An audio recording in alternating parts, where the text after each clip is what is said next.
do Senhor Jesus, tudo bem? Estamos aqui para mais um momento de reflexão bíblica no livro de Levítico e hoje vamos meditar no capítulo 20, nos versículos 1 até o versículo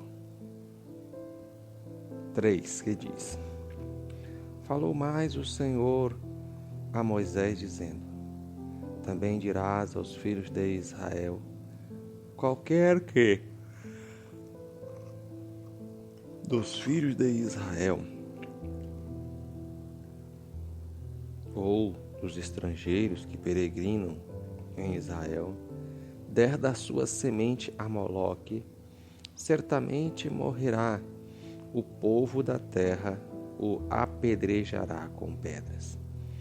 Eu porei a minha face contra esse homem e o extirparei do meio do seu povo, porquanto deu da sua semente a Moloque para contaminar o meu santuário e profanar o meu santo nome. Pois bem, chegamos ao capítulo 20 do livro de Levítico e neste capítulo a gente aprende que o Senhor, a partir do versículo 19, começa a repetir a lei.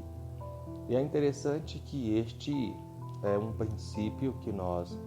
encontramos em toda a Bíblia, ou seja, a intenção do Senhor com esta atitude de estar repetindo aquilo que já falara, era para que a gente ficasse de fato inteirado, ou que a gente gravasse na memória aquilo que está no coração de Deus. Nós percebemos isto ao longo de toda a Bíblia, desde os livros do Pentateuco, quanto nos históricos e também nos proféticos. Nós percebemos este comportamento divino insistindo em nos trazer uma instrução através da repetição das informações. Nós vemos o Senhor dando a lei a Moisés no livro de Êxodo, vemos aqui a repetição da lei no livro de Levítico e também no livro de Deuteronômio, ou seja, pelo menos 3 vezes repetida as mesmas informações. Nos livros históricos, nós vemos a narração de quando o povo de Israel receberam um rei e as atitudes dos reis, as quais também são repetidas no livro das crônicas e alguns fatos também nos livros proféticos. E nós vemos ainda nos livros proféticos o juízo de Deus sobre algumas nações que foram usadas por Deus para punir o povo de Israel e que agora haviam exagerado, ou seja, excedido o limite da paciência de Deus ao se aproveitar da situação para usar de uma maldade extrema para com o povo de Israel. E então, nos livros dos profetas, o Senhor levanta uma palavra profética de juízo contra estas nações, e esse juízo é repetido em vários profetas em relação a uma mesma nação. Assim, nós compreendemos que Deus, ele repete as mesmas informações com o propósito de que nós venhamos a aprender de fato aquilo que ele fala. Por isso, não fique triste quando você ouvir a mesma palavra diversas vezes ser ministrada na igreja, pois esta é a intenção de Deus, falar e repetir para que nós venhamos gravar na memória aquilo que ele está instruindo-nos a fazer. Pois bem, voltando para o conteúdo do texto, nós temos aqui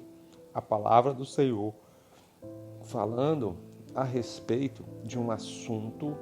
que é intrigante na Bíblia, haja vista que muitos não conhecem o contexto do qual ele fora escrito. Pois bem, aqui diz a palavra do Senhor que Deus estava determinando a morte com apedrejamento àqueles que dessem da sua semente a Moloque. Não é somente sobre este assunto que fala este capítulo, mas outras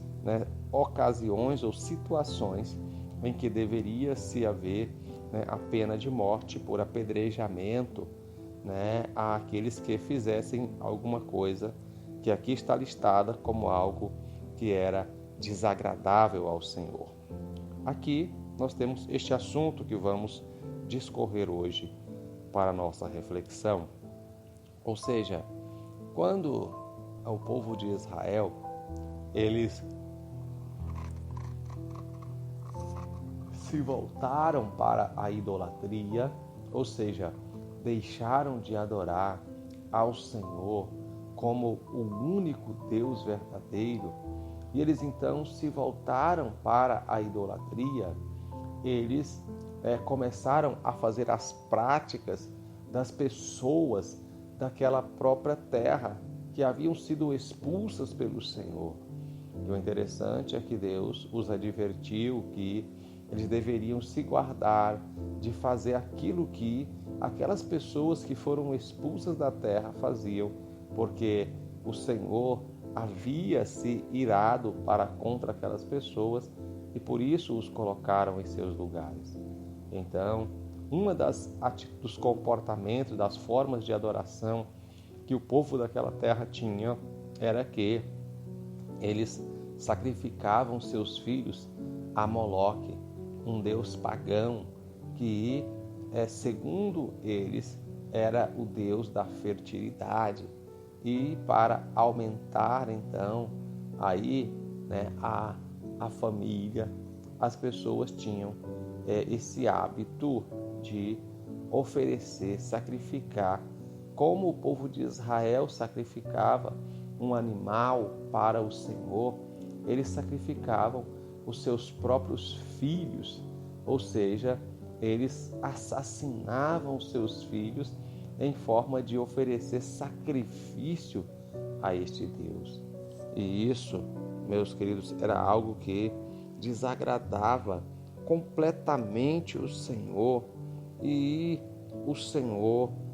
abominava esse comportamento. E por isso Deus determinou que quando alguém dentre os filhos de Israel ou os estrangeiros que habitavam no meio deles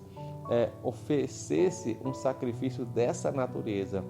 estes deveriam ser eliminados do meio do povo de Israel, para que a terra não ficasse contaminada, mas eles fossem punidos, derramando-se o seu sangue, como eles derramaram de uma criança inocente em sacrifício a um Deus pagão. Nós sabemos que hoje muitas pessoas, elas oferecem sacrifício a deuses que são criados pelo próprio homem, que não é o Deus verdadeiro, mas isso também não é agradável ao Senhor. É verdade que hoje Deus não age como agia no passado, pois a graça ela fez com que nós servíssemos ao Senhor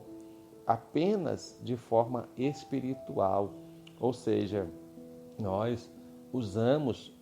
o nosso corpo, que é carnal, a nossa mente, para adorar de forma espiritual a Deus, e logo não utilizamos mais desses rituais do Antigo Testamento como meios de adoração. E isso fez com que Deus também agisse conosco de forma espiritual, ou seja, assim como uma pessoa ela vinha a morrer fisicamente quando ofereciam um sacrifício físico ao Senhor, hoje nós oferecemos sacrifícios espirituais a Deus E quando fazemos algo, contra a vontade de Deus, ou seja, fazemos algo contra aquilo que Deus estabelece na sua palavra, nós também morremos como morriam as pessoas no Antigo Testamento, porém somente espiritual, ou seja, perde-se apenas a comunhão com Deus. E isso é muito pior do que morrer fisicamente, porque a pessoa pode viver enganando-se a si mesma. Mas, graças a Deus que isto, ou seja, essa morte apenas espiritual, ela possibilita a pessoa, em algum momento, cair em si, arrepender-se e reconciliar com o Senhor. No Antigo Testamento, uma vez punida, a pessoa não tinha mais esperança. Por isso nós louvamos a Deus, porque o Senhor nos colocou esta graça abundante de Cristo, que nos dá muita oportunidade. Deus abençoe a sua vida, Deus abençoe o seu dia e que em nome de Jesus esta graça abundante do Senhor esteja reinando sobre a sua vida.